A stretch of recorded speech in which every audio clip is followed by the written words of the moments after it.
But we're going to go ahead and begin tonight, as is our tradition, with a pule from Kupuna, the area, and if Uncle Earl Kukahiko could join us to offer a pule for our meeting tonight and our gathering.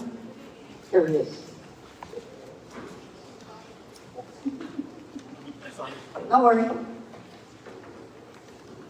It's like saying bye at a party. It takes like 4 hours.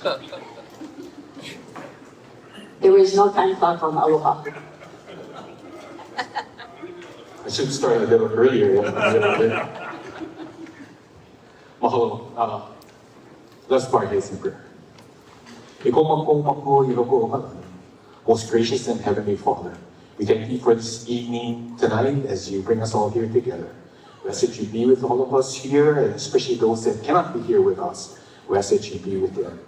Be with all our officials, our partners, and especially our residents. We ask that you be with them, guide them, and protect us. We ask that you be with our kupuna, and as well as our kamali'i, as well as our children. All these things we ask and praise in Jesus' name. Amen. Mahalo, Uncle Earl, and I'm looking for the clicker. Okay. So we have quite a bit of announcements. Sorry, we're going to run through them. And as always, our slides are available on mauirecovers.org. And then if you're at the back of the room, take a picture so you can kind of see it clearly, and I don't have to wonder where you're squinting at me. And that might help a little bit for that. But as always, please take care of yourselves. You are the most important thing to us as part of our family of Lahaina. So we invite you to always look for the mental health care resources for yourself, for your family, your friends. We tell our own people the same thing as well, all of our team at the County of Maui. We invite you to the State of the County address, which is tomorrow night. Please come to Maui Arts and Cultural Center. It is the annual Mayor's State of the County address. We invite you to come to the Castle Theater. It's tomorrow at 5 o'clock. The doors open at 4 o'clock. Would love to see you there, and you get to hear where we are overall for countywide, and I'm sure Mayor would want to encourage you and invite you to his annual State of the County address. Kaunoa Senior Services wants you to know that there is long dance practice. So if you're like me, you gotta go. So you'll see these dates here. Wednesday, there's also a bunch of other workshops, creative work. And if you love kale salad, they have taste testing on March 30th. So you can grab a photo of this or look at the mauirecovers.org, and lots of things for seniors to do. And for those who are not seniors, you can find a senior, bring them with you, and then you can enjoy it also. So it's not just limited just for them, of course. And Pau PD Saturdays, this is a wonderful event. I hope they had their first one not too long ago. This is their second one. So this is a way to stimulate the economy. Go like a makeke. Come bring your wallet, support the small kind of local vendors, but it's also a chance to catch up with each other. You get to see each other, visit, and you get to watch, look at any of the research tables and get whatever information that you and your ohana might need. So this is coming on March 21st, 10 o'clock. I believe that's a Saturday, at Lahaina United Methodist Church. This is a really, really great event. And use a QR code. Keep pointing the wrong way. This is a lot of words. Essentially, FEMA is unable to be with us, at our community meeting due to the federal government shutdown. So they're all unavailable. But we know that there are still FEMA-related questions and FEMA-related issues. So this slide and the next one is on our mauirecovers.org. It talks about the appeal option, updated rent requirements, and the direct housing extension. Just a reminder, right, that it's extended through February 28th of next year. So if you minus the holidays, you minus the summertime, chaos, you minus graduation season distractions, you minus all the busy life, February 2027 will come really quick. So we just always want to kind of highlight that so everyone keeps moving in whatever direction you need to. Sorry. Okay, here's a QR code. There are FAQ sheets, where's Rob? Where are the FAQ sheets gonna be? On the table? Over there. Okay. Oh, there we go. Stephanie is holding up FAQ sheets that are specific to direct housing. We try to get as much information available to you from FEMA directly. So please use that. And then otherwise, minus FEMA, we have our friends here from DCM, the Disaster Case Management Team. They're here as a resource for you as well in the absence of FEMA. They cannot speak for FEMA, but they can certainly offer whatever knowledge they currently have.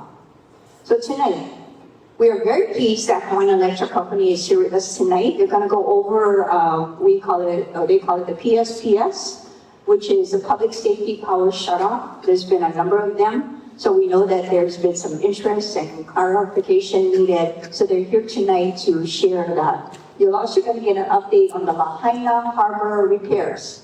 How's that going?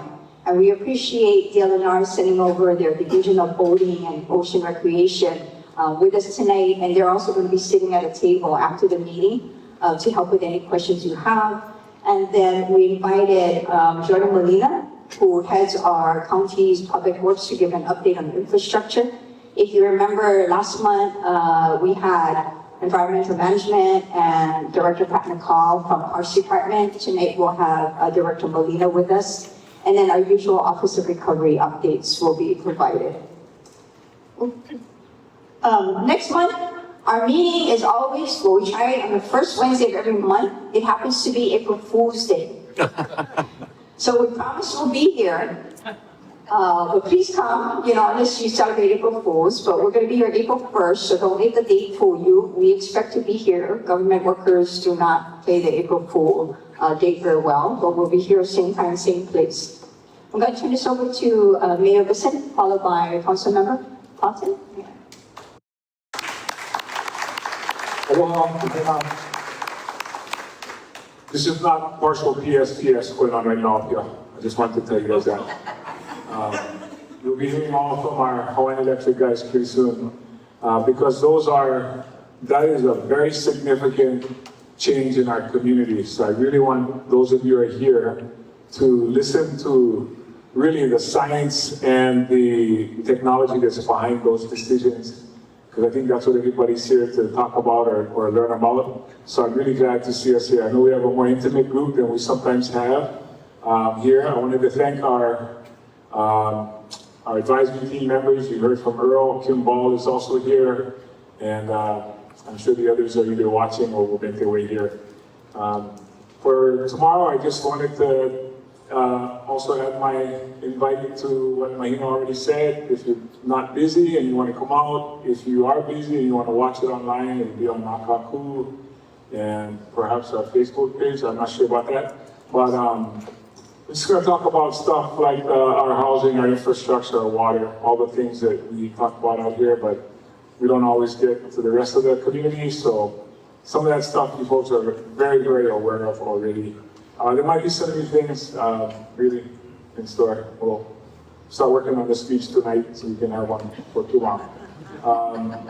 But anyway, I'm just here to thank all of you for just sticking with us, sticking with this, for all of the good questions we've been getting. And I will turn this over to your council member from West Maui, Tamara Paulton. Please help me.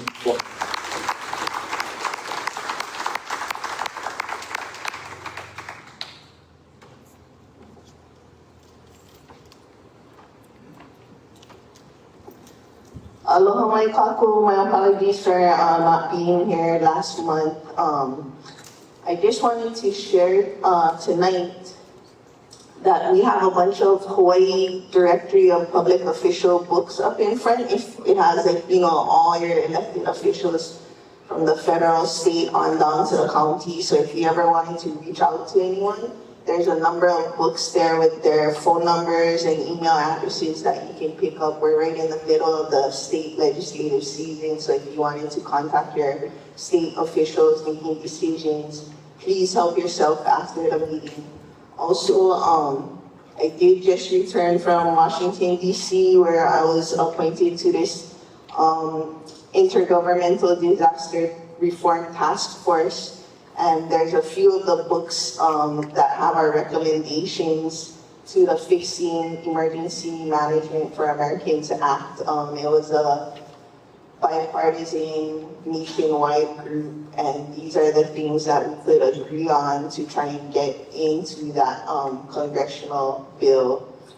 So then after that, we each went to our congressional delegation to go over these recommendations with them. Locally, this Friday we have a council meeting. I think, to me, one of the most significant pieces of legislation is going to be first reading on Committee Report Bill 27, which allows for a larger size ADU on lots 10,000 square foot or less. It used to be like, if you have the smallest lot, you could have a 500 square foot accessory dwelling unit, 600, and then 720. So this bill hopefully will pass first reading on the 6th and second reading on the 20th, would allow any ADU on a lot 10,000 square foot or less to be up to 720 square feet. March 11th in my committee meeting DRIP, which is Disaster Recovery, International Affairs and Planning, at 1:30. We will be having a parking bill. I know it's a little bit late. A lot of you right after the fire wanted to have more required off-street parking, but it took this long to go through the process with the various planning commissions and come back to us. So it's, instead of having parking by square footage, it would be kind of related to how many bedrooms you have. There are some bills at the state level that are talking about removing any kind of off-street parking. So I've been testifying on those that, that when people park on both sides of the street and the streets are substandard, it makes it difficult for the fire engine to get in as people are trying to get out of the neighborhood. So just bringing up the safety aspect of that. And then we're also going to get an update on Kakagula Airport emergency night use lights, because we've been working on that for a while and it kind of stalled. So just an update on that and the plans to move forward. That's the update from the legislative side. I'll be around for the rest of the meeting if you have anything specific you wanted to speak about after. Thank you. I'm going to bring up here Hawaiian Electric Senior Vice President of Planning and Technology, Kotechi.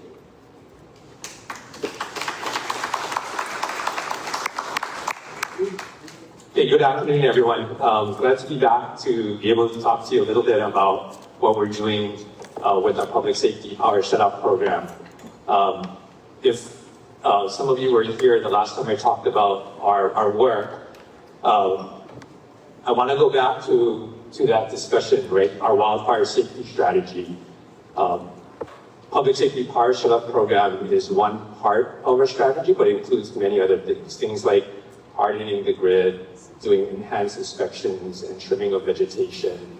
A lot of things to like harden, undergrounding. I came here to talk about the undergrounding plans we have along in Lahaina.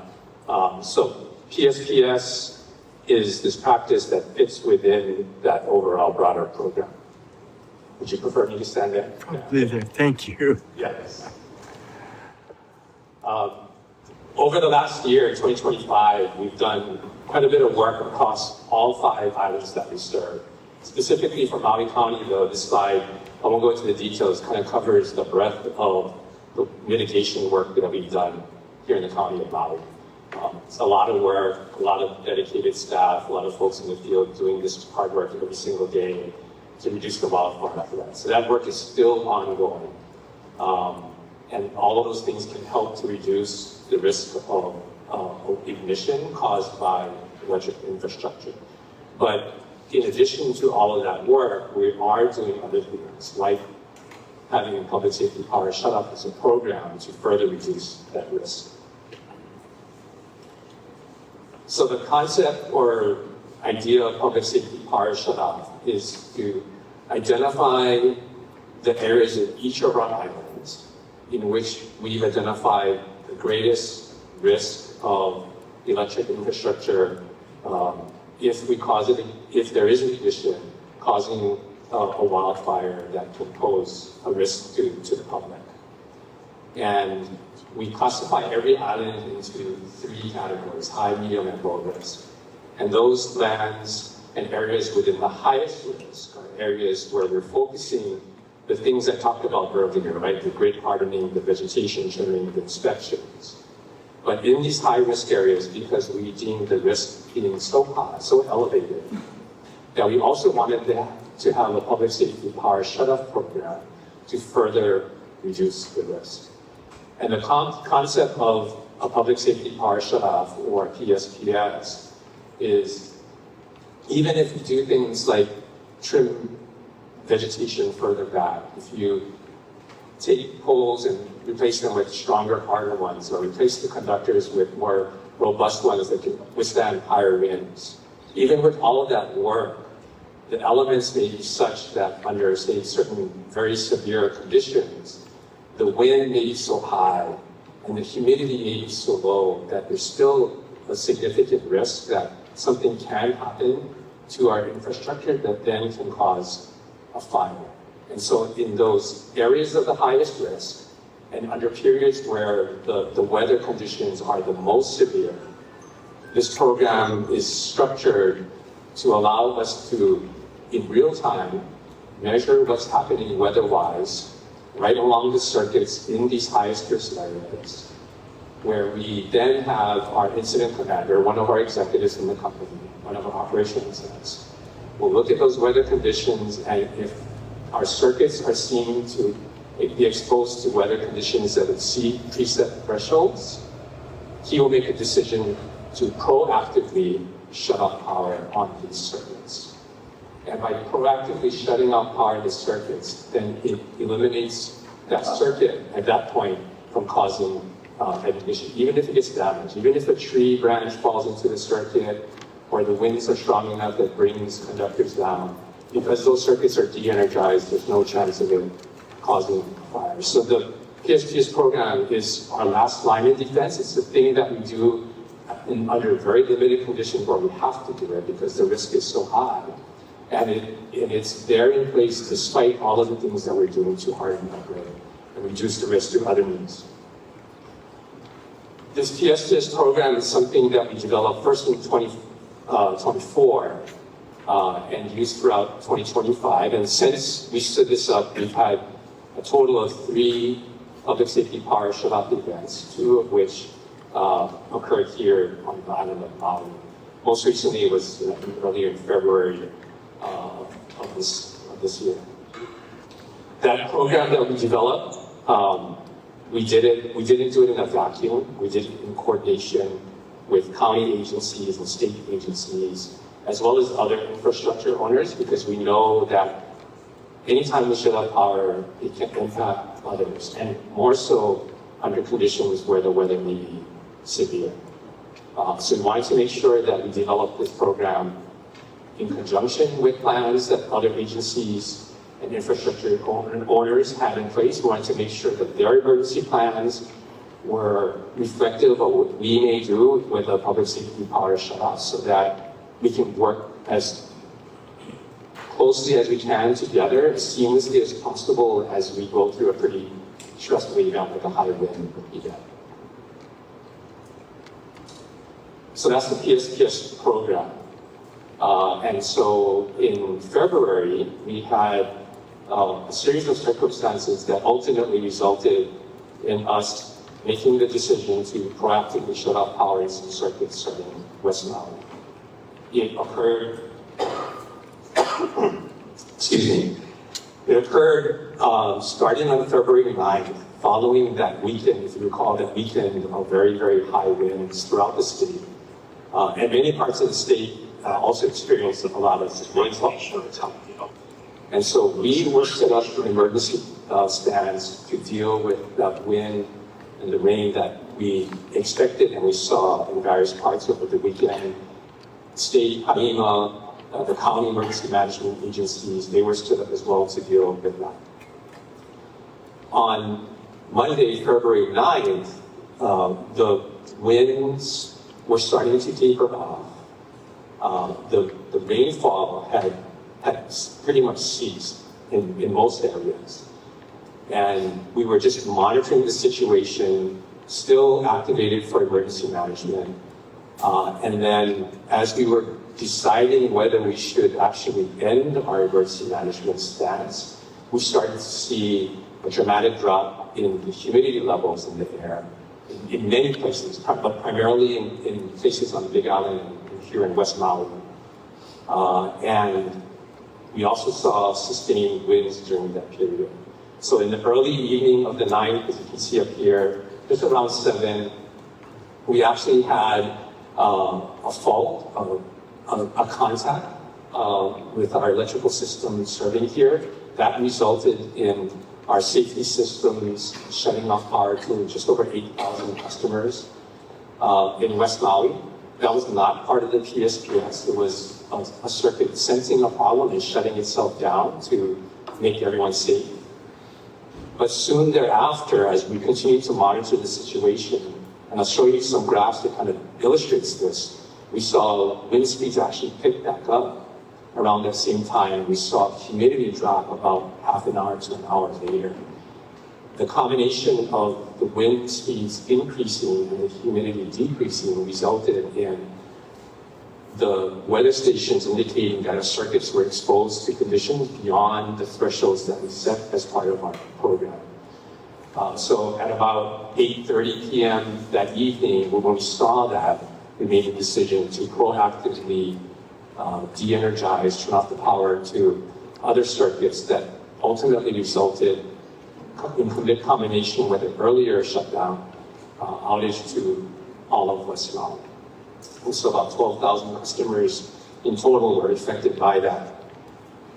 Those conditions where we experienced low humidity and high winds, continued overnight.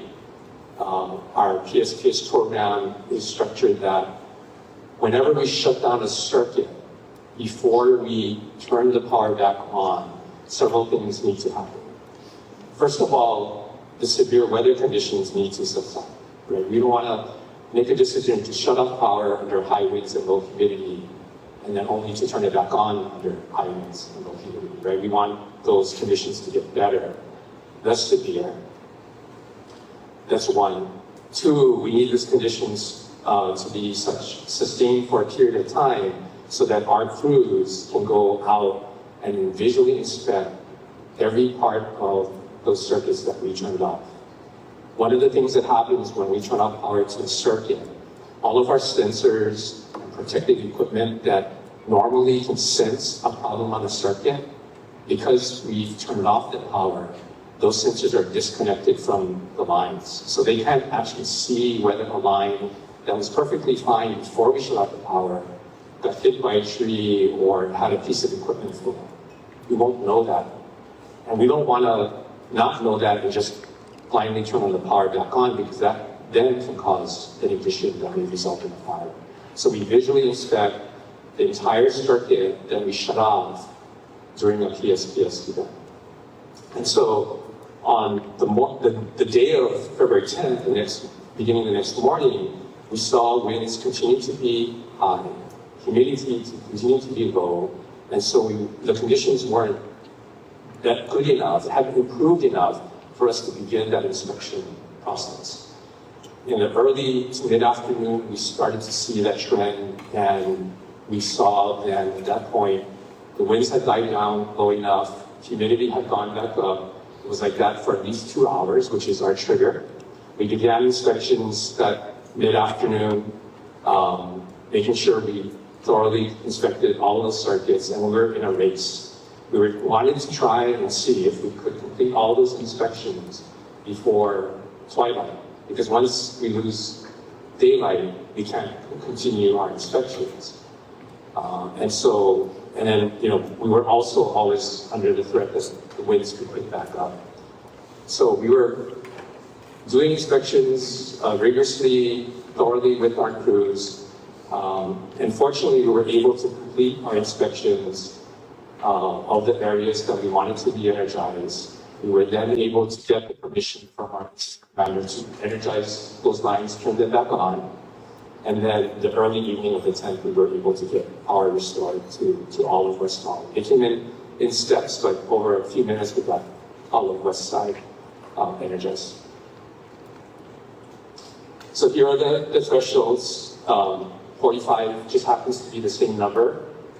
The wind speed gusts have to be hit 45 or higher, and humidity has to be at 45% relative humidity or lower. And we need to have both thresholds exceeded for us to make the incident commander's decision to shut off power.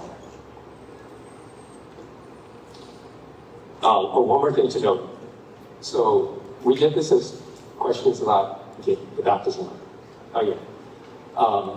Oftentimes when we notify our customers that we may be getting ready, or we may have to do a shutoff and we're getting ready to possibly do that, oftentimes it happens when the National Weather Service declares a red flag situation, right? Sustained drought, relative humidity, being dry.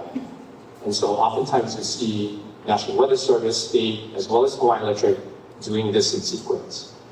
But we do not have to have a red flag condition in order for us to make the decision to get ready for and possibly do a PSPS shutoff. And a slide that I'll show you soon will kind of illustrate the particular situation we had in February. Okay. Nick Neff keeps telling me that this is not intended to be St. Anthony blue and gold colors. I'm suspicious there. But it may be hard to see from the back, but the yellow line that you see up high, that's relative humidity. And the blue line on the bottom is wind gust speed. And you see there's a horizontal blue line, straight line right in the middle. And that is a threshold that applies to both the blue and the yellow line. Okay? And this graph shows the period from February 8th through February 10th. And you can see, if I'm going to go back, you can see in here, in the evening of the 9th, you see the blue line suddenly increasing above that horizontal line, the yellow line simultaneously falling below. And those are the conditions that we saw that drove us to make the decision to shut off power. This is at one of our weather stations. This is monitoring one of our transmission lines. It's on Honolulu Highway. Just to give you some frame of reference, the highest wind speeds that you see at the peak is just below 70 miles per hour. So very gusty. Same time frame, different weather station. So this is a weather station that we have slightly in Laniapoko. But same concept, right? Blue line goes above the straight line, yellow line comes in below. They superimpose over a period of time. Maximum wind speeds that we recorded here was 83 miles per hour. Right? And so when we were seeing those kinds of wind speeds combined with the low humidity, we made the decision to shut off power. Unfortunately, the way our circuits are configured, when we shut off these circuits, these are in areas of high wind, very high wildfire risk. They impact customers all the way downstream. And so all of our customers going out past Napili are ultimately served by the circuits. And so when we made the tough decision to shut off power, because what we were seeing here, it affected customers in many other areas going north.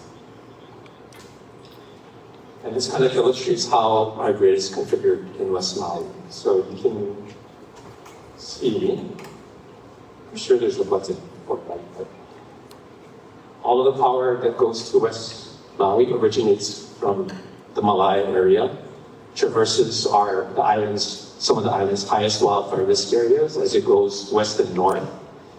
And it's these lines that if they see these severe weather events, that will shut them down. And that means, unfortunately, that customers all beyond that will lose their power as part of our PSPS program. So I kind of covered this on the restoration. I know I have a short period of time and Martina's probably looking at me to kind of end it soon. But we need to make sure that the weather conditions are safe.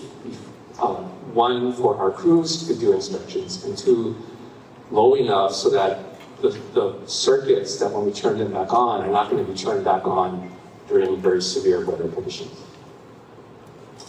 And this table is actually something you can see in a lot of our handout material on our website, but this kind of describes the phases and stages that we have as we get ready for a potential PSPS.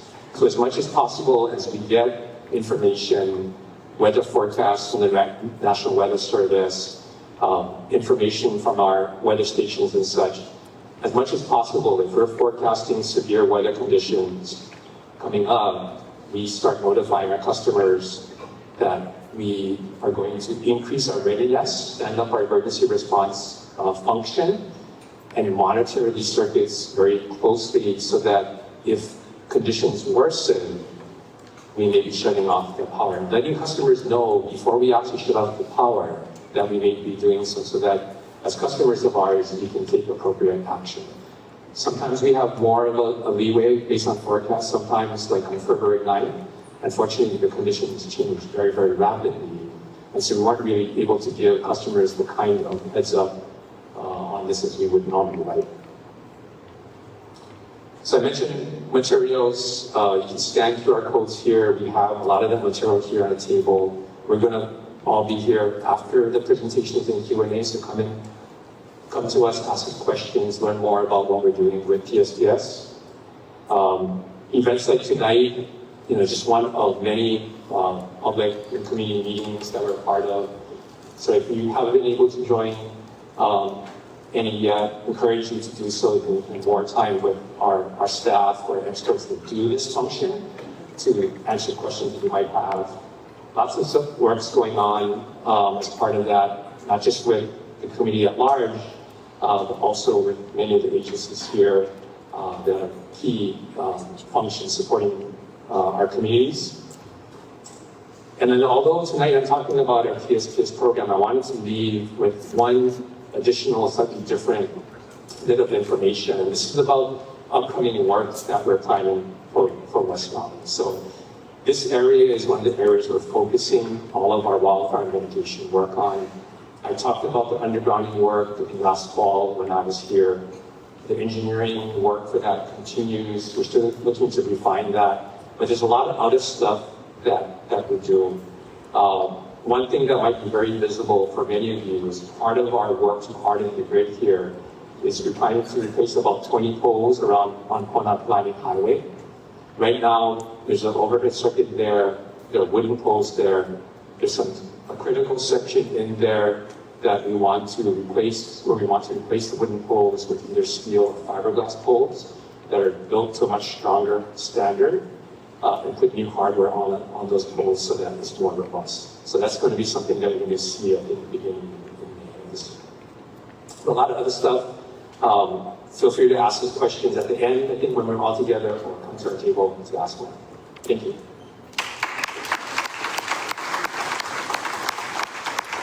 So we're going to do something a little bit different tonight, especially since we have a smaller crowd. We're going to have him take questions right now, because I know you guys have memorized everything he just said. And so, if it's on your mind now, you should ask the question right now. They're still going to have staff here at the end, but if you have a specific PSPS question, specific to that, please ask those questions, and then we'll respect his time and have him here.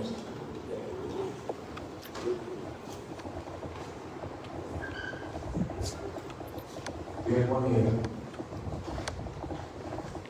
Hi. Have you considered the mental health and psychological effects of these events? The public safety part, yeah, so we do not take this function lightly. We know that shutting off power is a significant decision that we have to make. I'm asking if you had a mental health or expert in psychological effects advise you. Not specifically to that, but we do balance. You want to tell you? But we do balance the overall greater public community safety as part of the decision. If you don't get a console. We'll consider it. Okay, so I have a licensed mental health professional, I just want to tell you. And I also have personal experience with this because my father is from South Africa. And there's a term for this called load shedding. And it's used as psychological warfare in some countries. So it's really important to look into it. There's lots of productivity when people can't work, if they're working remotely from home. It interrupts routines. It causes huge financial losses to people. So please consider that. Thank you. So, first of all, I'm gonna put the ball right on the ground, but I realize this is a conversation for a later date of time. So, this power shutdown program, you guys didn't give us any warning on February 9th. So does that alleviate, does this whole program alleviate the ability for your customers to recoup losses? Because in the interest of public safety, shutting down power, which we are either losing employment, income, or we're losing our food resources. So now, again, under the guise of public safety, we are now no longer allowed, from what I've been told, to recoup losses. And I know February 9th, you guys did put out the ability to file a claim. But in future situations, because of public safety and Miko and Hiko not really wanting to entertain the idea of just underground utilities, I feel like us community members, we kind of stuck with the crap that you guys deciding to do. And the second thing, my other question was, I understand humidity levels in highways and circuits, and we're going to get one line in and out. But it was raining that time, so I had water on the ground, the whole highway. So even if there was something wrong, the likelihood of a spark happening. I'm not a professional on the grid management, but I'm just saying from a public perception, the ground was wet, so if you guys worried about ignition sources, I think it's been minimized by the rainfall that we had. So that's my two questions. Thank you. Yeah, so on your first question, just to make it clear, the claims process and the tariffs that we need to follow for any claims if a customer is impacted by a power outage, it's no different whether it's a public safety power shutoff or any kind of outage that's caused. So I just want to make that clear. On your second question around relative humidity, I'm glad someone asked that question actually. So our wildfire safety strategy, our plans are to evolve our capabilities, improve it. This is something that we had to do very, very quick. And relative humidity is an important factor. But as time progresses, as we develop and mature our risk modeling and weather monitoring capabilities, we're looking at things like monitoring the soil conditions to see how much moisture is in the soil, do rainfall collections real time, still do relative humidity, and use that information to calculate something called a fuel spread index. And this is something that the utilities on the mainland who've been doing this for 10 years are moving towards this. So they're kind of getting to your point, right? Trying to find a way to measure and estimate the ignitability and the spreadability, if that's the word, of a fire based upon what vegetation is there. And that's where we ultimately want to go. But we don't have the capability now. We don't have the measurements there to do this kind of analysis. That's our plan to get there in the future so that we don't rely just on relative humidity. But until we have that capability, relative humidity is still a very useful and a very common measure that folks use. But I do get your point and appreciate that comment. Question? Yeah. This is something we talked about right after the fire. You talked about high incident lines. Why not go underground at those high incidence lines? Is it cost prohibitive? Is that why you're not doing it? Yeah, so we are doing it, right? We are undergrounding lines that we analyzed and identified as having the highest risk. And so in that kind of eye chart that I showed, it's on this slide too. You can see that we do have plans. I talked about it in an earlier meeting around undergrounding and distribution lines here as the first step of looking at undergrounding more lines in the future. So we do have undergrounding as part of our plan. What we don't have in our plan now is to do everything underground, right? And there are a number of reasons why. Undergrounding a line can reduce the risk of a wildfire. There's no doubt about that. But undergrounding a line versus keeping a line overhead and hardening, undergrounding a line is 7-10 times more expensive to do it. It also takes a lot more time to go through the permitting and design to do it. So if you have a circuit now that's overhead, we have to be very careful in the decision to harden it, underground it, because if we choose to underground it, that means we may not be able to reduce its risk until an undergrounding happens, and that may be 3-5 years out just to go through that process, especially if you're talking about a lot. But we do consider it, and in several places we said, we'd identified through analysis where we said, this circuit we should underground. So I want to make sure it's clear that we do have undergrounding in our plans. It's not to underground everything. The other thing to mention is that we're very careful and thoughtful in the decision to underground because undergrounding requires digging the ground, doing a lot of excavation, and we're very sensitive to the fact that the excavation done in culturally sensitive areas may not be the right thing to do. And so we're looking at whether it is the right thing to do or whether there's something else we can do to reduce risk. Hello. Okay. I'm not against PSPS. I think if we have a fire or a PSPS in August, when the last time we had rain was in May, 100% I'm with you guys. But like Jeremy was saying, who makes the call? Is it here on Maui or is it in a wall? To do That incident commander to say we're going to go to the PSPS. Like on February, the incident commander was in Oahu because we were looking at potentially shutting off power both here on Maui as well as on the Big Island. But all of the equipment, we had people on Maui, people on the Big Island, locally also looking at it, but ultimately the decision was made by our operations executive. So I think there's 33 weather stations on Maui, 10 in West Maui, something like that. Something like that. Yeah, so, but you just said that it doesn't measure fuel moisture. And that's, if you're standing here and it's raining, and this is for you guys because the community is saying that Hiko's turning the power off and they're mad at us for suing them. And because it doesn't make sense to not have power for 23 hours when it's raining. So there's no chance.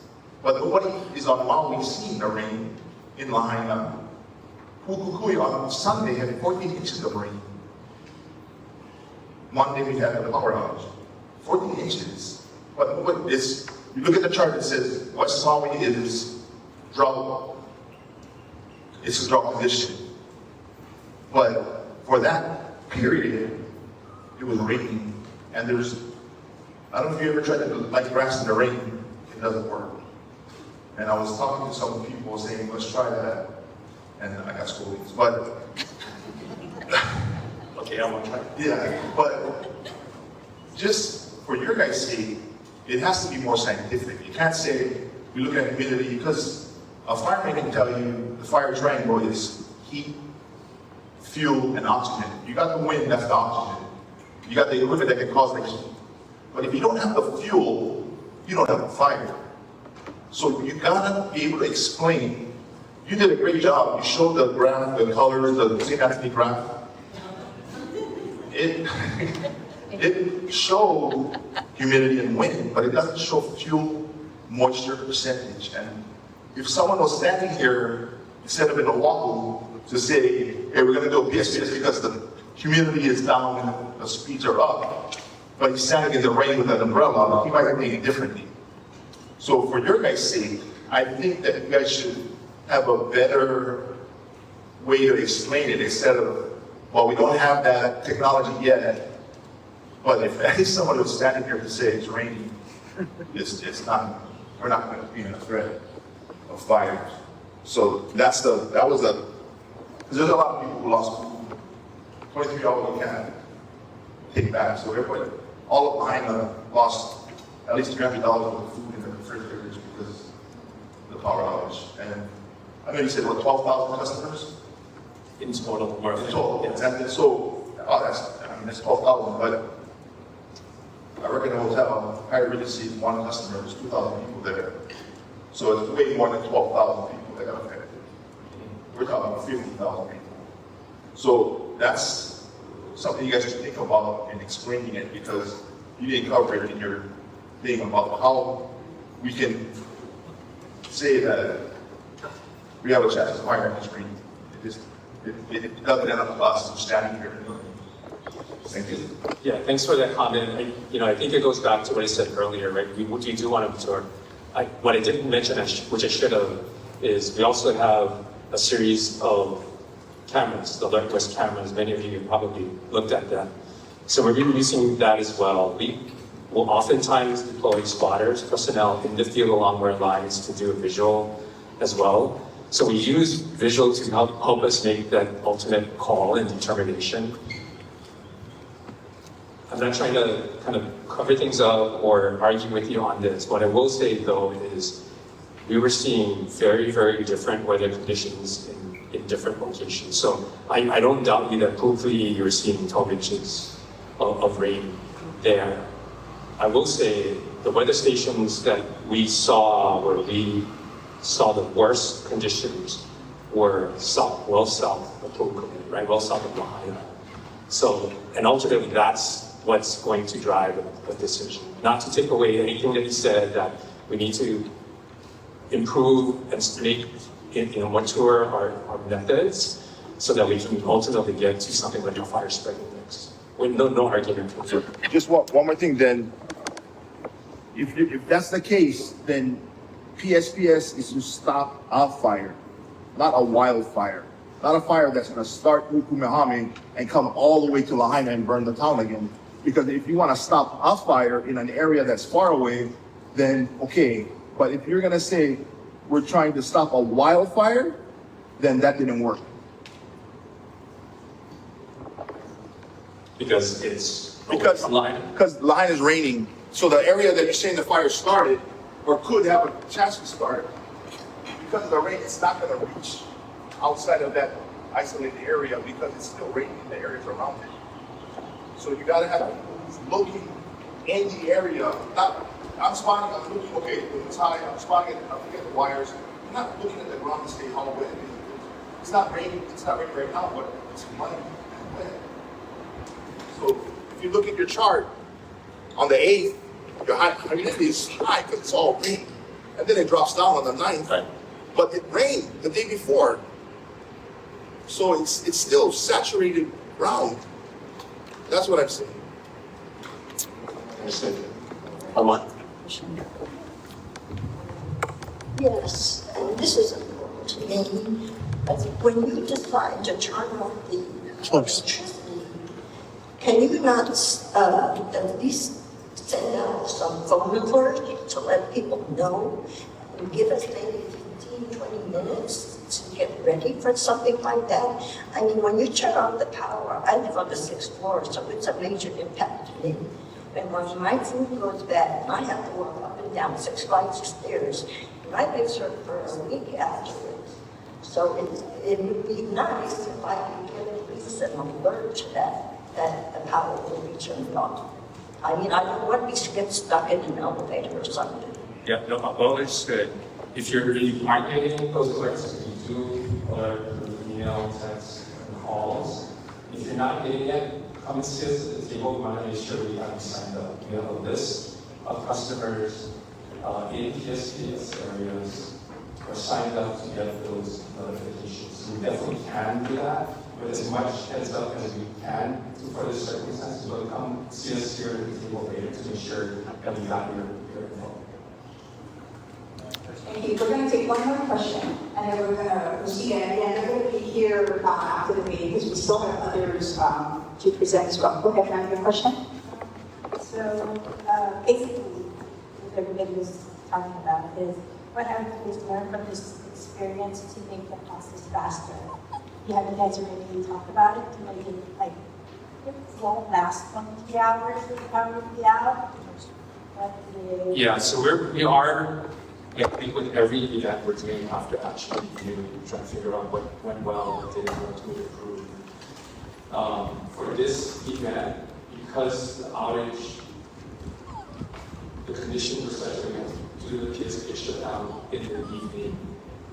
There's not much that we can do to get the power back on overnight because we can't do the inspections. We don't know how impacted our circuits are right overnight. That following morning on the 10th, because the winds were sustained high, we couldn't begin inspections again at daylight. So we needed for the conditions to get better. When you talk about inspection, are like people going out and using like wires? Yeah. Like People driving, we're using drones, helicopters to do visual inspections of the infrastructure to make sure nothing's touching our lines, poles aren't down, conductors haven't fallen, and things like that. So that can't happen until the conditions get better. Once the conditions are better, we're always looking to make our inspection process more efficient so that the inspections can happen more quickly.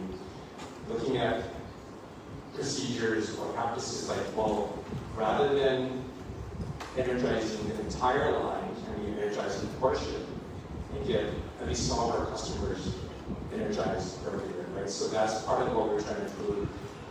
We have to add switches at certain places so that we can actually do that. That's the kind of continuous improvement that we're ultimately looking to do. The other thing I think we've heard is that while we were doing the inspection, because you saw that map, there's a lot of lines for us to inspect. I think one thing that we can do better is keeping our emergency partners, the county, as well as our customers more informed of how we're doing in our lines. So even though it may not probably not be up yet, I can tell you, hey, we've been able to inspect about half of the lines, or it's good quantities right, to give you a better sense of what it is. That assumes that we don't find anything broken, which may cause a further. But those are the kinds of things that are doing. Thank you for the question. We're thankful for taking those questions now.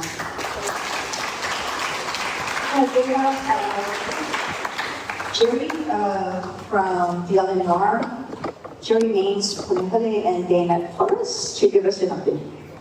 Okay, so I'm going to make my side brief. If you guys need to ask, we'll be at this corner as well. So we're looking, if everything goes through, all the dates that you guys will see and the estimates are on the funding and permitting approvals. So we're looking around, Lahaina dredging is looking to start around the next couple of months, either April or May, hopefully ending around the August of 2026.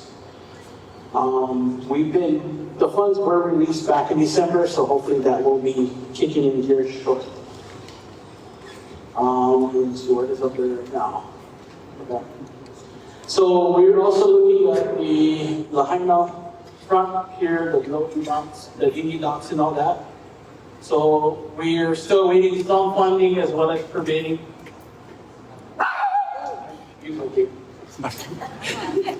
And in that, there's plans for certain things that has to get approved first. So our estimated timing is around the October 2026, depending on the funding or the permitting, with the estimated completion around the June of 2027.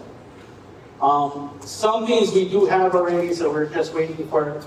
Some of our projects were approved before the fires, so we're hoping to get those funding and fast track them. But the next thing is our intermarginal wharf as well. Final plans were submitted back in 2020-ish. But with everything that took place, C Engineering, you know, that is our contractor. But with everything that took place, we're looking anywhere to start around the ending of this year, so December of 2026, with hopefully another date of June 2027 of a completion. The outer marginal wharf, we're still waiting funds, but those have been released around the January of 2026. So we're hoping with an estimated start date after we do all the planning and everything of February 2027, with a completion of December of 2027. Estimated cost is around $8 million. And then the last thing that we really need on the harbor, besides the electricity that we're still waiting and working on right now, is our harbor office. So we're hopefully to have all those plans and permitting in place, and hopefully by October 2026, we can move forward with a completion of around July to November of 2027. Our plan is hopefully by the end of 2027 to have our harbor, Lahaina Harbor back up and running again. All right. So that is our plan. That all will depend on our funding. Okay? Thank you.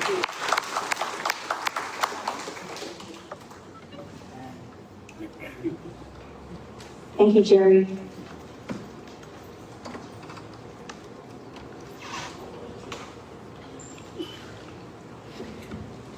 Wow, but you don't like intro me? That's okay. Hello, everybody. I'm Jordan Molina. I'm the director with the Department of Public Works for the County of Maui. I'm here to share some updates on projects we got going around Lahaina town with you folks. So yeah, Public Works, our primary focus is roadways and drainage, so that's what you'll see primarily what I'll talk about this evening.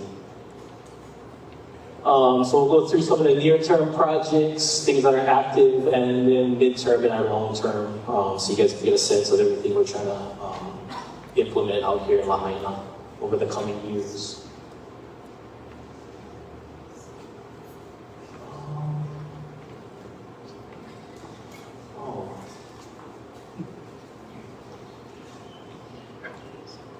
Uh-oh. This is not what I said. Okay. Sorry, I think I sent the wrong file to staff. But yeah, so this is kind of what I did the last time, so I'll fast forward through this a little. So our biggest one right now is our Front Street Seawall project. We have 2 sections of repairs that have been underway, and they are almost ready for completion. So over the next month or 2, we anticipate those wrapping up, and we'll be done with that section of Front Street. And so this is the portion of the seawall that was next to Cheeseburgers, with the stairs were going down. That's going to have all new decking, railing, planters, and everything.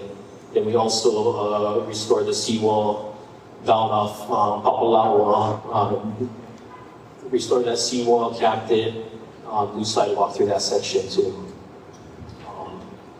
The other one that had started pre-fire and then we picked up again is kind of less significant right now at the moment, but at Papalawa and Wainea, we have a traffic signal project that's also in construction, expected to be done this year. One thing we got done from the last time is we did complete that connector road in Kuhua Camp to tie in the 2 ends of Aki Street. So now that's a through access roadway from the top all the way down to Kuhua Street.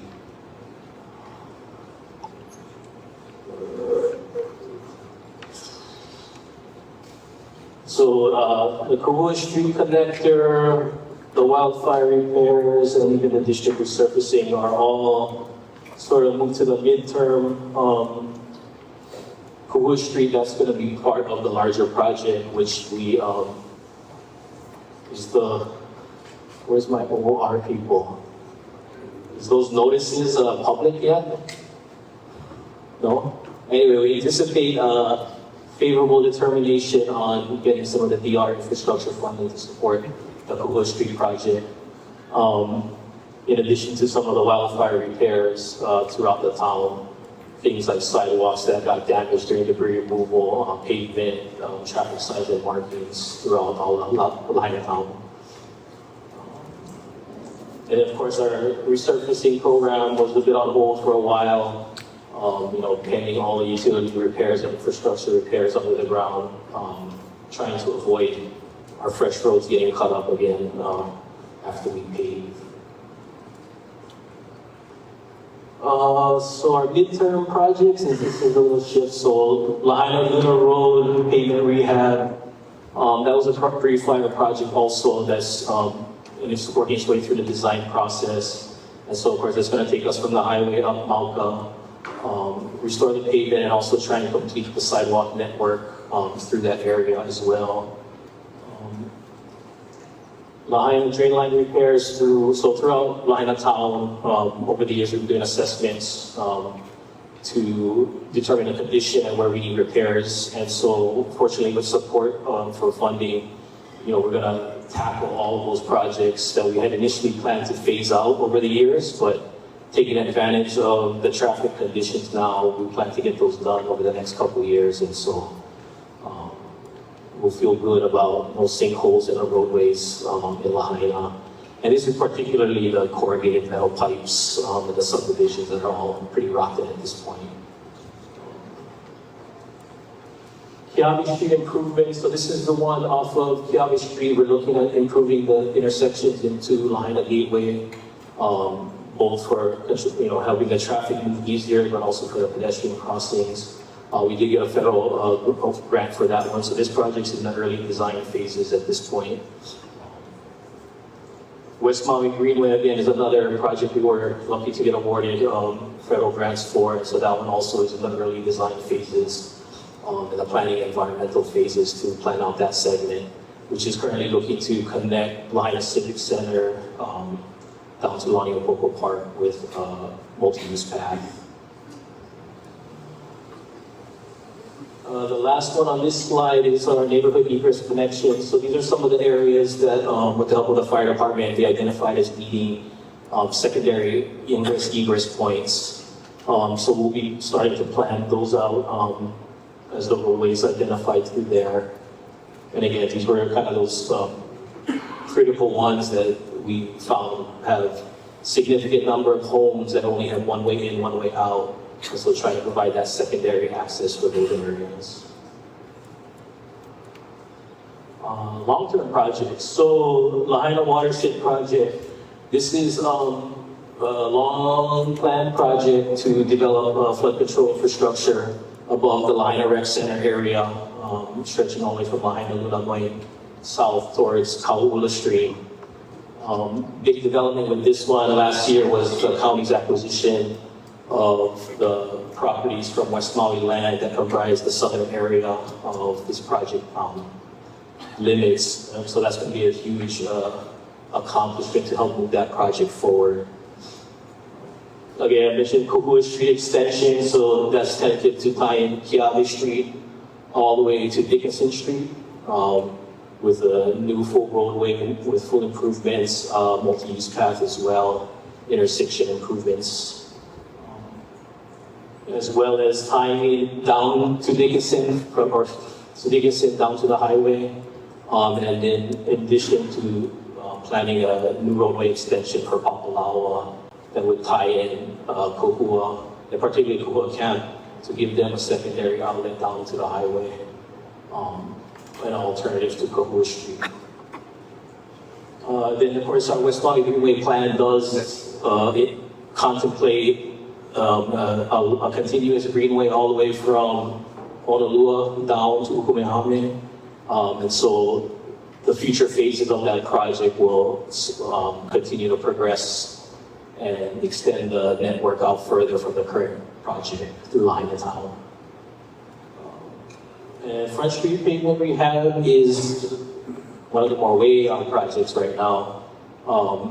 As you can imagine, as the commercial properties come back, there's going to be a lot of activity on Front Street, and it's one of those again where we save the nice finished work for when most of the destruction and digging up of the roadways is in a better place. There's also the Rebuild Lahaina plan that's circulating out that will help inform the types of improvements we'll try to incorporate with that roadway project. So So that's all I have for this evening. All for you guys for being here. Right on.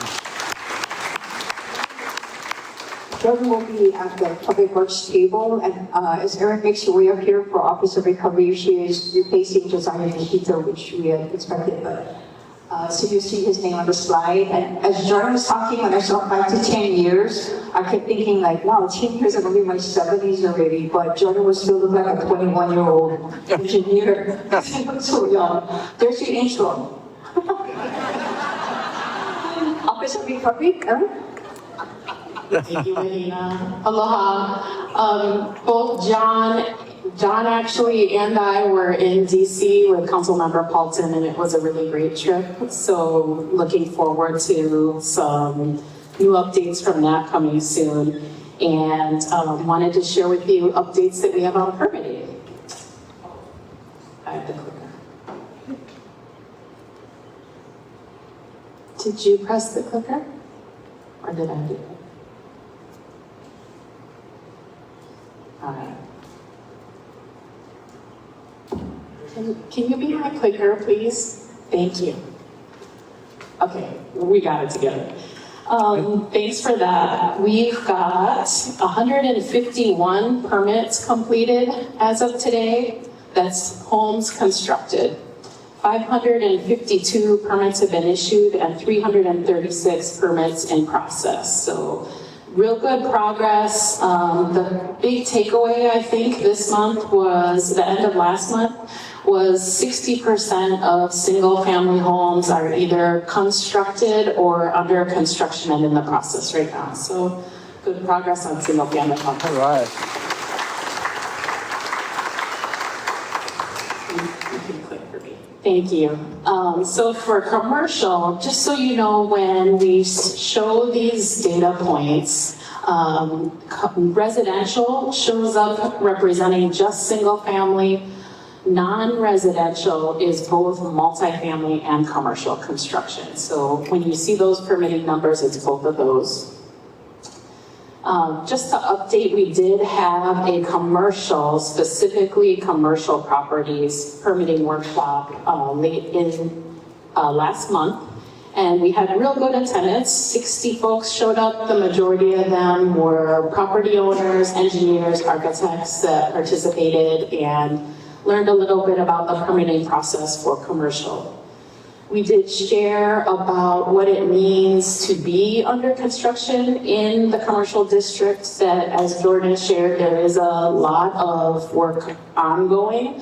So coordination with construction crews is important so that we can proceed in an organized way. Jordan shared a lot with you about the progress that's happening in the district.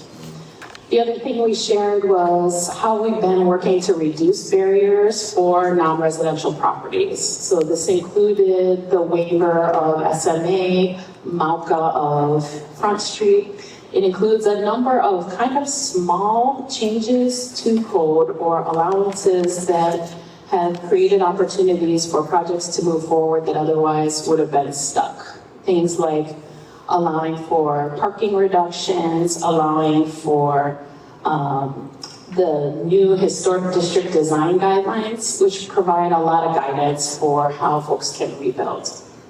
And then ultimately some administrative review pathways for those projects. Thank you. So for the highlights, really the highlights for how commercial properties can move forward is it's important to understand it moves from least complex, the farther you get from the shoreline, to the most complex, the closer you get. So further away in the area that shows up on the map in orange, that's kind of the Limahana industrial area. Really those areas just need a commercial, they just need a building permit. There's no additional planning permits required. As you move across the highway, you're now in the SMA area. You're moving into the National Historic Landmark District. There's additional levels of permitting, and that's represented in yellow.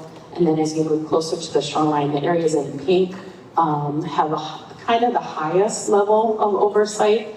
Those are historic district properties. So those are zoned historic district. And then on top of that, some of them might be shoreline properties. We did walk the owners through the full process for all types of permits and did get good feedback. So that was the initial workshop. We're planning on having a follow-up to that coming up on April 7th. There we go. So April 7th, the highlights for that, we've kind of got through the permits, although the setup for the meeting is similar to this, where we made a presentation and then we provided breakout tables for folks that wanted to get additional information about how to move forward through the process. We'll do that same thing again next time, but the focus of the presentation will be less on permitting, more on what's happening in the district. The reason for that is, just as you may have been thinking about reinvesting in your property, commercial property owners are wondering too, in the context of the neighborhood, what is coming back? What should I be building in relationship to what's getting built around within the neighborhood? So we're gonna also have DLNR back. We'll be talking with Lahaina Restoration Foundation, who's gonna be sharing their plans for the historic properties restorations. We'll be talking a little bit about the Royal Complex and planning for that.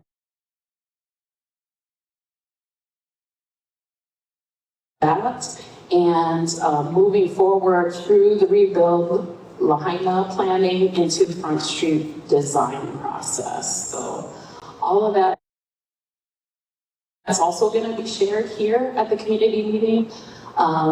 Residents and commercial sometimes have different questions related to their specific situation, so we wanted to provide opportunities for both those things to happen. Okay?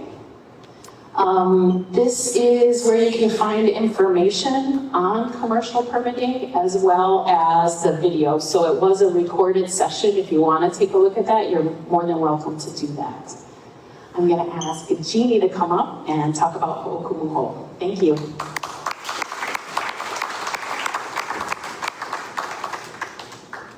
Hello, hi everyone. Mahalo for having me again. So just a few updates on Ho'okumuho. Perfect. All right, so 24 families or applicants for the first-time homebuyer assistance program are currently out shopping for homes. So great news there. And 6 families have already closed, so they have moved into their new homes.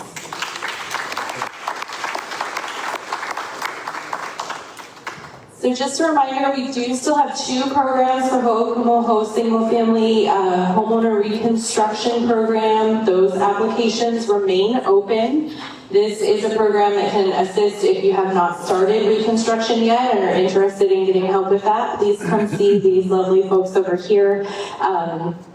They can help you answer questions. If you have applied and they have reached out to you for documents, please make sure that you connect with them tonight so that we can figure out what documents you need and how we can help to move your case forward. The same is true if you're a first-time homebuyer applicant and you haven't gotten your shopping letter yet and you want to know where you're at. If you are missing documents, please go ahead and check in with our team here so that you can get those turned in and we can move the process forward for you. In addition to the single-family homeowner reconstruction program, we do also have the reimbursement program. So if you have completed construction already and are interested in seeking reimbursement, please submit an application for that. You can submit applications online or in person at the Lahaina Resource Center or Kako'o Maui at the Kahului Mall, Maui Mall.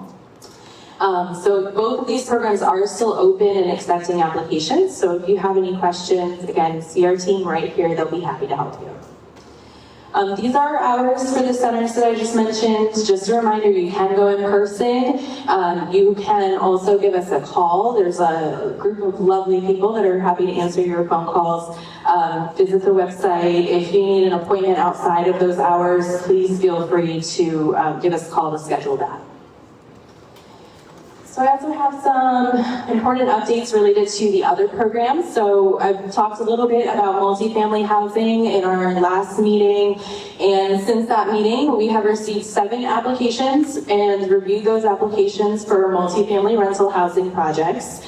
So they're listed up here. In total, it is about 519 affordable housing units that will be reconstructed through CDBG-DR funds. So we're just finishing up the evaluation of those applications, and they should receive their award letters very soon.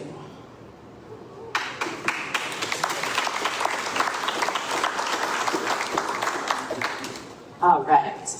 So infrastructure and mitigation programs were also some things that we've been talking about for a little bit. These programs were accepting applications from county departments and other important stakeholders. So we have reviewed 22 applications and sent out conditional award letters for those projects. Those projects include the Lahaina bypass, which is, I know, exciting for everyone, as well as some important projects like the West Maui Senior Center. There is a complete list of projects that will be posted online very shortly. So all of these projects will receive or have received conditional award letters. Those award letters are conditional upon HUD approval.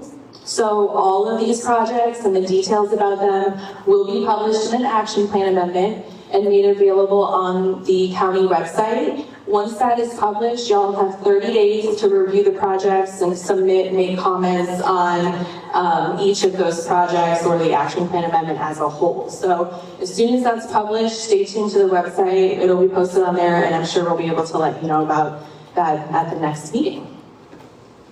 As always, please feel free to visit the website or our team over here if you have any questions.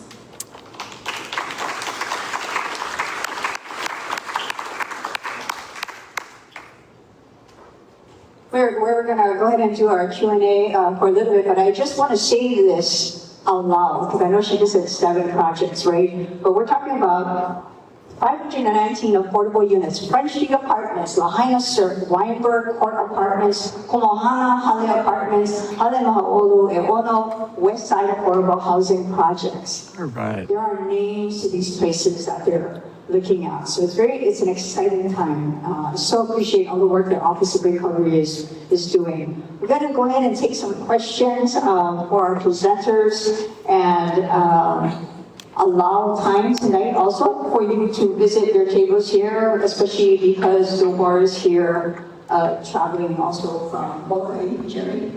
And our Hawaiian Electric folks are here, Fort Lee, Jordan, who I swear is not 21. I was just making fun of him, but he is here as well, and our DCM folks. So you could raise your hand, we'll run the mics to you. Okay, we're gonna start with Paele, and then followed by where Boris is waiting, and then right in the middle. Go ahead. A question regarding is there any plans for potential like backup generators for like communication towers or cell phone towers? Because with the power going off and it makes it very difficult for the overall communication. So we're just wondering if that's something that's in queue or if maybe there's backup or somehow. Yes. Yeah. We actually looked into that, so. All the way, yeah, absolutely, great question. You know, this kind of segues into what Colton was talking about. I wanted to share a few things. So we learned a lot of lessons from this too. I don't know how many of you folks growing up on Maui thought the same thing I did. Like when there's a power outage, usually a couple hours, the thing comes back on. And usually it starts from maybe because a pole went down, car accident, something happened. And we're all used to saying, well, if we hold on for a couple hours, it should come back. That expectation should not be our expectation anymore. We learned something really, really different in this situation. And I'm so glad that Hawaiian Electric brought their folks here to answer questions and talk about this. Because we were all in the EOC for those couple of days to also try to figure out how we respond and get things out. Now, we didn't do as well as we could have done. But here's what we learned. It could take even longer. I know this felt really long. 23 hours is a long time. After the fire was here last week, some of you guys met with them. In California, the thing can last a whole week or longer. The good news for us is there wasn't any damage on the poles. There weren't any damage, so that's the good news. So for the folks who were in Napili that had no wind, that was the opposite of Oluwalu that had 72 mile an hour winds, or Lamiapopo that had 83 mile an hour winds. And because you guys share one line, everything from Ma'alaya down couldn't be turned back on. Now, everybody raised really good points, and of course, they're going to take it into consideration, but so are we. So from now on, and I'm answering your question, by the way, by the time we got a generator out to the Lahaina Civic Center, it was around 4:30. And of course, as soon as we announced that we had Red Cross, we had Salvation Army, we were ready to go, the power came on. That's how things usually work, right? As soon as you figure them out, the thing come on. But what we learned is we're going to have a permanent generator at Lahaina Civic Center starting now. We learned that lesson. Here's another lesson we learned. We're going to have milestones. Amos has already drawn up the plan. You know, we have one plan for hurricane, we have one plan for earthquakes, we have one plan for tsunamis. We never have one plan for PSPS. We have one now.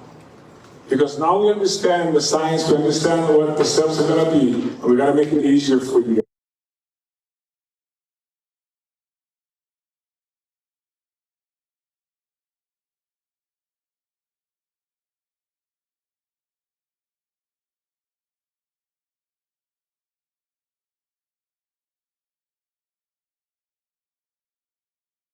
Yes. We would have had Wi-Fi for folks who weren't able to have that. We would have had water, running water, we would have had bathrooms, we would have had other things that we have at the gym. So lessons were learned by everybody in this, because we relied on what we thought we knew about power outages. And this was a man-made power outage. There was a decision made in a room someplace. I know what that must feel like. You have to make decisions that will impact people, and in some ways severe. So yeah, we're going to prepare better. We're going to let all you guys know, starting from today, the things we need to do when you hear those 4 letters. I'm talking about PSPS, you guys. When you hear those 4 letters, that you got to be prepared for things we got to do. And yeah, everybody can improve. Everybody can improve. We all get it. But I just wanted to share that we did learn a lesson about having a generator permanently on site there. Now that's not going to solve everything, but we are addressing the telephone, I guess equivalent of Starlinks, or things that we can do to keep power and communication open. Everybody learned something from this. Nobody had been through this to this degree before. It's not here in Maui, but it just so happens that after the fire guys here last week, and they're giving us all their stories, what they do up in Paradise, what they do in Sonoma, and all the different places. So we're just going to learn from that. It's going to be better. But I'm telling Lahaina, this is probably going to be the new normal when it comes to certain conditions that happen. And you know, everybody can contribute their manao so that they can get better at what they do. They're going to let us know more in advance. For example, even after the inspection, it would take, I think it was 2 to 3 hours, Matt. 2 to 3 hours to get back up and running, as roughly. So everybody knows that. Everybody can know, okay, we're at least 2 or 3 hours out because we haven't even inspected yet. But once they make an inspection, we all can keep time. We all can watch the weather. We all can watch the humidity. We all can watch the wind and say, oh, this is probably going to happen. So I'm just saying that to offer preparation for all of us. Yeah, I hope that answers your question. Thank you, Mayor. I'm going to delve a little bit more into the cell tower question, because in the February incident, that happened, we had an activation at our Maui Emergency Management Agency, and so that question was looked at, how much coverage will cell towers offer at any given time, and I think that begs, we can come with more direct information from the carriers, but what we understood was that the different sites, like AT&T, had about 2 hours of runtime with generators. We asked the question of what happens to 911 calls if the cell towers go down for like T-Mobile, and we learned there was an agreement it would get pushed through to other carriers. So there are some things that perhaps we can ask the industry to come and provide a little bit more information. We learned that Verizon, all of their sites had battery backup power with a few hours as well, including here in Lahaina. So thank you for that, all of that about what Mayor's preparation and then the things we can bring that to you as well. Okay, one more thing we learned from California. In their PSPS areas, they put backup power on their street lights, the stoplights. Because I know that was a major problem in Lahaina that day, was the traffic lights that were not working. I know they had police out there. I honestly think the police thought they were just going to be there for maybe a shift, so they had 3 folks out there at the intersection, and then they realized, oh my God, we're going to go into a second shift or a next shift, so we got to bring more reinforcements. But those are things that we're working on too, is trying to put backup batteries on the lights when we know this is a high prone area that could happen, so that would at least you guys wouldn't be facing the traffic jams that happen. We did get the message and we are working on that. Thank you, Mayor. Go ahead, Morris, on your side. And then we'll go from there. We'll follow by Lashka. Go ahead. Okay. I would like DHHL to come the next meeting to discuss the ALE 1B and the progress and the timeline, so that us Hawaiians aren't left out of our housing, because we get to see Ho'okumuho and the apartments getting rebuilt and people rebuilding their houses, but what about us Hawaiians? I can tell you that we did lot selection for Lahaina Leali'i as well as several other on the island for Waiahu, Kihei, and Wailuku. So there was 1,100 lots selected, and they're supposed to be built out start this year, and then it's gonna finish different times. Waiahu's the last, Lahaina's the second, Kihei they wanted to start first, and then so another thing too is when we were at lot selection, they told us they would mail us our permanent lease in January. It's now March, we haven't gotten that. We're supposed to do financial assessments to see where we're at financially, if they're going to put us in turnkey, which starts, if we're lucky, 500,000. Not many people could qualify for that unless they have several adults working several jobs, and that's just the start for 500,000 turnkey. And then the other option would be habitat, and then another vacant lot, and lastly rent a home. And they're supposed to assess us. We're following bill, I believe it's 2049 through the legislature. They just went through the financial committee, which is the biggest hurdle. And that's supposed to add additional funding of through the conveyance tax whenever houses get sold. And it's supposed to add to a prior bill that got passed, 279. And depending on if these bills pass, will depend on if there's enough funding. However, I do think that the county should push for Lahaina to be prioritized. The reason why is because almost 100% of the people moving into Lahaina Leali'i 1B have not only lost their homes in the fire and their businesses, workplaces, but also they have waited the longest to get into Hawaiian homes than any other people on Maui, because hardly any homes have been built in Lahaina. Only 100, and that was late. This is like 20 years late. We're very behind schedule. So, you know, we get a lot of pressure living in housing that's paid for by FEMA. A lot of people get upset at us all over the island. They feel that we are jacking up the rents all over the island. They come out at us because, you know, it's just, we don't need to continue to live in FEMA housing if we would get the support to get these permanent housing solutions, you know. We just need more support, and it would be good for DHHL to be invited to these meetings, because I'm calling all around. Hopefully I'm getting the people they say they are. I don't know. You know, I'm talking to them over the phone, but it'd be good if they could show their face here. So we will definitely invite Deji Chell. The Maui Commissioner is Archie Kalepa. Yes, I know where he lives and go to his house. Yeah, it's welcome. But we will offer the invitation. Archie will really take that down. So great idea. Thank you for that. There was a question on that side, Jeremy, and then Mars, we're going to go to the middle. Go ahead.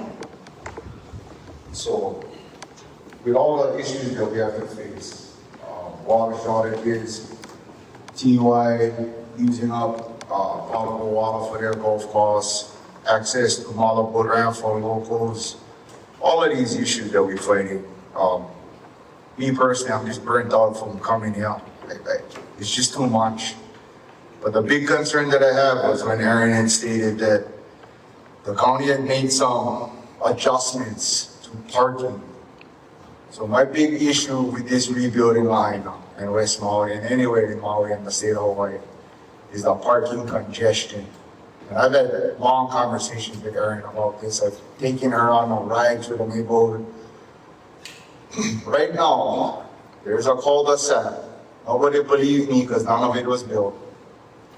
There are 6 homes that's almost done. They're all 2-story. You probably average that cul-de-sac is probably in the neighborhood of 40 to 50 bedrooms. I can go count if you like. Where they gonna park? So for everybody in this room, Mayor has heard this from me over and over. If you guys saying Kuhua and Mill Camp was the highest density of death because of lack of evacuation ability, what the hell are we doing to the future of our community? And not just Lahaina, I'm talking for all of them. All of Hawaii. Why you cool alone? You guys see all the houses. You guys see the amount of bedrooms we have just in Waikuli alone. And I get it, we need housing, we need rooms for support people, I understand that. But parking is the biggest issue in my head right now. For me personally, for the rebuild. My second point, and this is just, I wanted to point this out. Mayor, you're gonna have a hard time believing this though. Since you guys started having community meetings, I've asked 47 questions, because I went through all the videos and everything. I asked 47 questions, direct questions. I received 3 answers from you guys. Every question that I've ever asked was the response, I will get back to you at the next meeting. It's been 2 years. You guys only answered 3 questions out of 47. Mayor, I realize I put like 9 questions into 1 opportunity. I understand that. But again, you guys only answered 3 questions of 47. So I wanted to point that out for everybody in the room and for the team. Mahalo. Thank you, Jeremy. Okay, go ahead.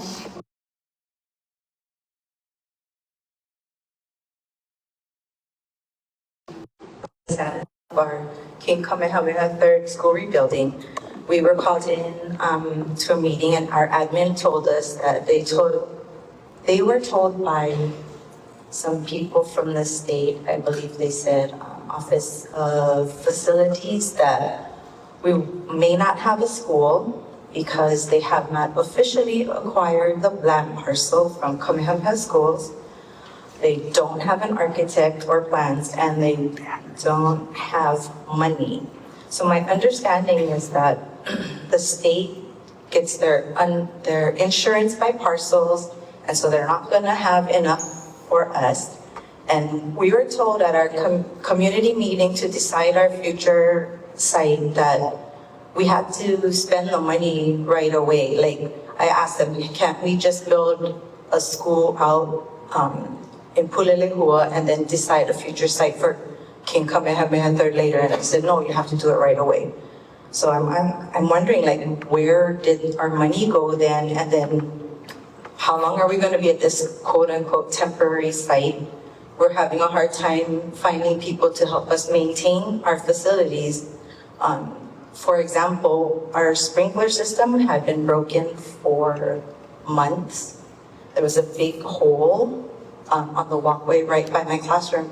And only recently, when one of our admin decided to put an email out to many different people, that we finally got help, because DAGS kicked it back and said, we didn't put it in, it's not our responsibility. And then you say, so it's like, well, we handed over the keys to you guys should be responsible. So I'm just wondering, like, I will say that each time we've asked the state DOE to come and give an update, they've been helpful and they've come. So we're gonna ask again from our current status and what is the path forward for Covenant Health Third.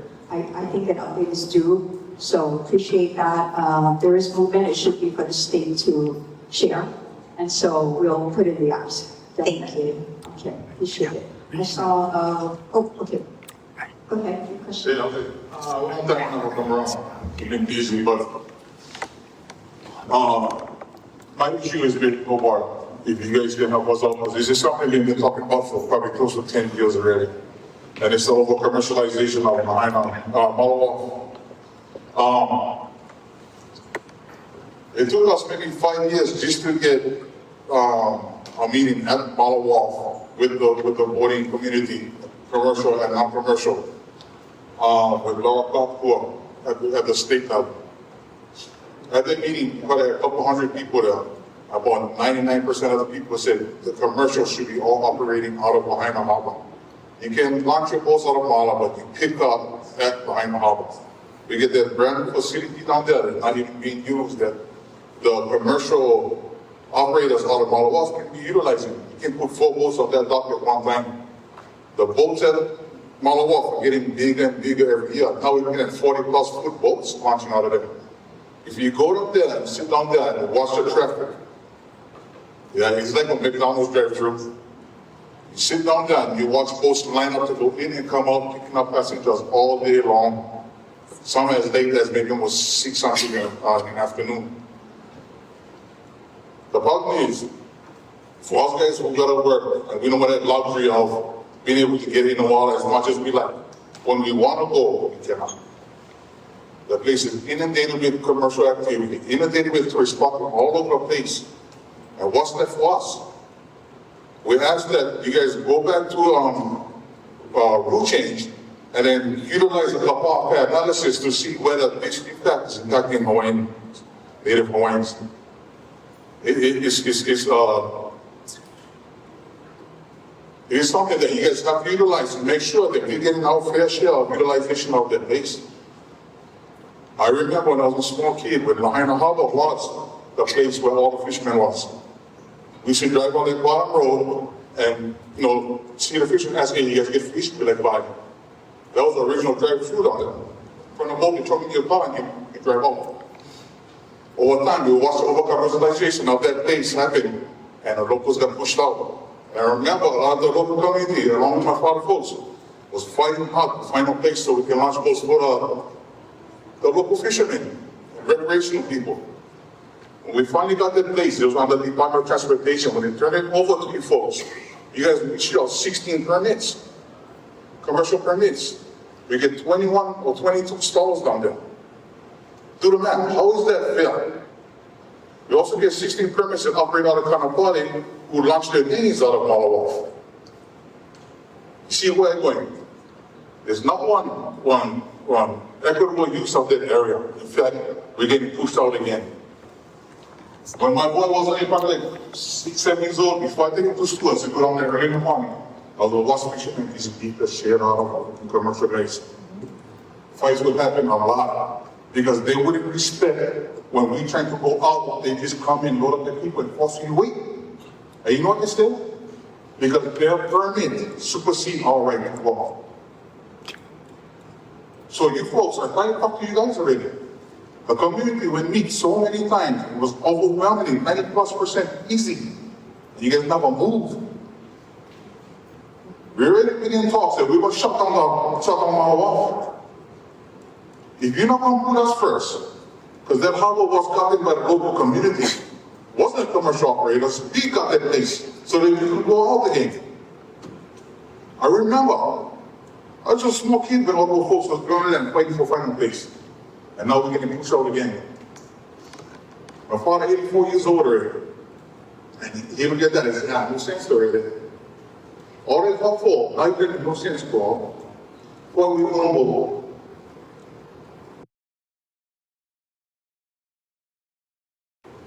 Can you imagine that, getting pushed out twice? Yeah, because of commercialization. So what we do, I tell you what, if you guys don't make a move and say,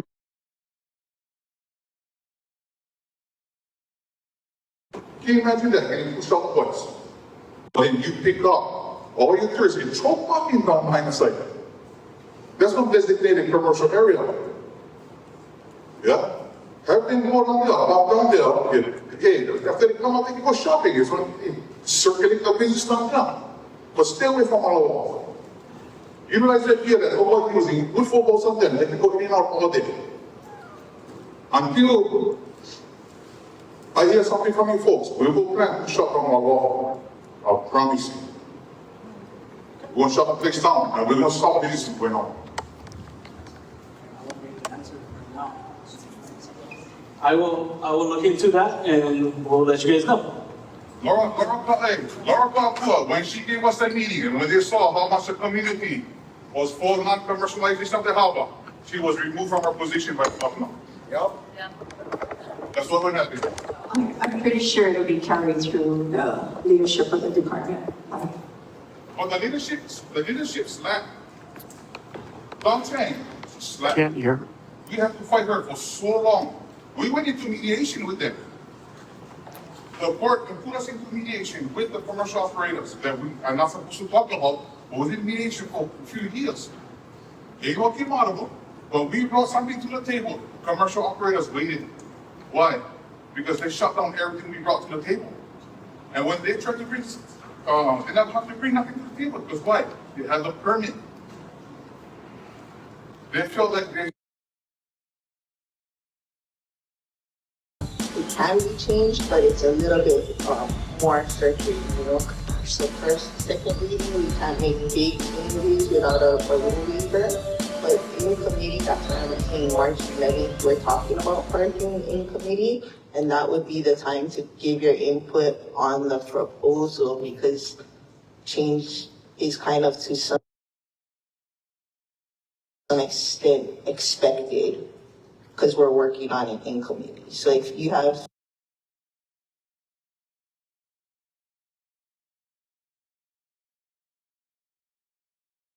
input on what gets posted tomorrow on the parking proposal, come and let us know, send e-comment or email or whatever it is. And then could you just do a quick explanation for everybody what Bill 158, the water conservation that got enacted for March 1st, as far as like you can't water between 9 and 5, you can't like even residents and odd residents addresses, Monday, Wednesday, Friday, Tuesday, Thursday, Saturday. If you if you're watering the street, if you're watering the sidewalks, that there's going to start being $1,000 a day fine and possible having your water meter removed if you're not in compliance with, is that what I understand? That's what I read on the law that you sent in that. I don't know, they're not getting the message out there, so how are people supposed to know what days to water, how to water? And I believe they did a press release, and it was on the radio. I don't have it on the but a lot of people don't. Mr. Shane Johnson can talk about it. We've been putting it on Akaku. Oh, Mahino Martin can. Because that's a lot of information, and the Department of Water Supply just had an open house. They did a press announcement. They went online because it is a lot of information on the change. We certainly can bring it to the next meeting, but it is almost an entire presentation in of itself. But it is online for us. If you go to the Department of Water Supply, you'll find the presentation there as well. And then if you look through the press releases, the details are on there. But thank you for raising that. Yeah, I saw it, but a lot of people don't get it, and it doesn't come in the mail with our water bills. So I'm just thinking whoever's watching this, now you got more awareness of that. Yeah, definitely. We are running very late this evening. I really want to give people time to go and ask their one-on-one questions. So I have an online question, and we're going to take one more for the gentleman being patient also. But it sounds like you have one. I just have one more for Jordan Molina, I think. Okay. Is the traffic light that's by Emerald Plaza, It's the temporary one that got put up after the fire, and it's been on the sidewalk. So all the people in that new community up above, when they're trying to walk down, they have to get off of the sidewalk and go partway into the, like, the median or whatever. Are we gonna get a permanent traffic light there or move those portables so that people can use the sidewalk for people who are handicapped or strollers or pushing their shopping carts or whatever?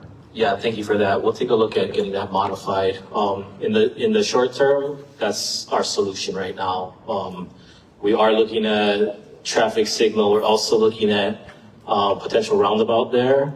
And real quick, that's my mitigation to PSPS is roundabouts. But yeah, thank you for flagging that. We'll look at making that adjustment so the pedestrians can at least come through. But that is tied in with our Kiawe Street project.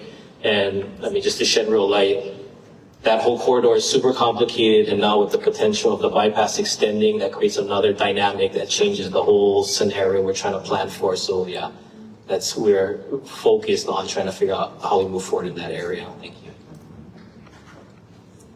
Thank you. Morris, was there someone raising their hand? Okay, we have an online question. I definitely want, this is a question for Hawaiian Electric.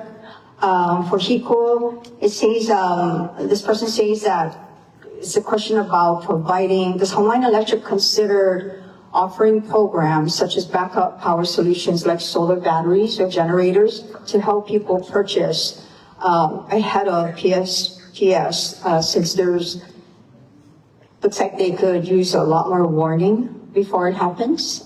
So they'd like to be prepared. And so does the company have any options available to them? Thanks, Mahina. Thanks for the question. So we do already have in place a program before the commission to look at the continuous update and determining the appropriateness of our existing rooftop solar programs, which includes incentives for customers to put in solar and batteries. These are the ones that are hardwired as part of your home. But in addition to that, I kind of think getting to the sort of root of this question, last summer, late summer of last year, we filed an application with our Hawaii Public Utilities Commission to implement a program where we can offer incentives, basically a discount, a credit that customers can apply for to buy either a portable battery or a portable generator. And this would be in addition to the option if they want to put something, permanently wired as part of their home.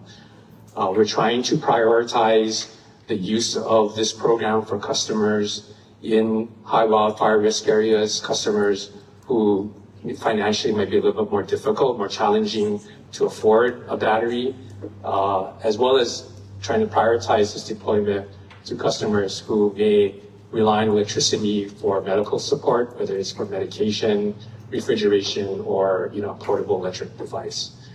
So that's right now going through the process where the Hawaii PUC will ultimately make a decision on whether or not to approve it. But it's a proposal that we would hope to get approved sometime this year. We'll close off tonight with the final question here, and then we'll invite Mayor if he wants to say closing remarks, and then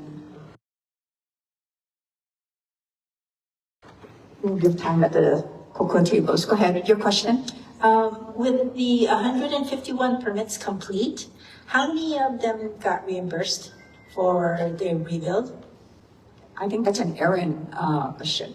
Could you repeat the question one more time? Out of the 151 permits that were completed, how many of them were reimbursed, that qualified to be reimbursed? I guess that's the Ho'okumoho program.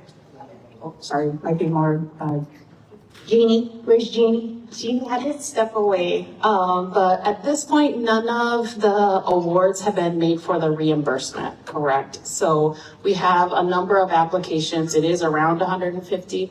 None of those have been awarded as of yet. So that will be moving forward when we'll have new numbers for you in the coming months about reimbursement opportunities. Yeah, but the ones that are currently under construction are folks that have found ways to do that on their own without Ho'okumoho. Okay, so they didn't qualify for the program. Is that what happened? Or they didn't apply and were successful in completing it on their own. Yeah.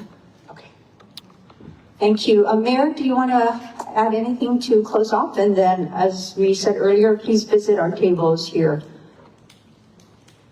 Yeah, I just want to say thank you. Hey, this was a deceiving sized crowd. Still had plenty of questions from this group.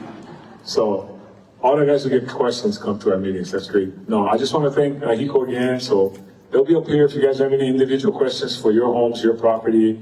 So will everyone else. Please drive home safely. Mahalo. Aloha. Thank you. I wanted to say Laurie Gigama also came. I forgot to mention you earlier because you wasn't here, but you are here. Thank you.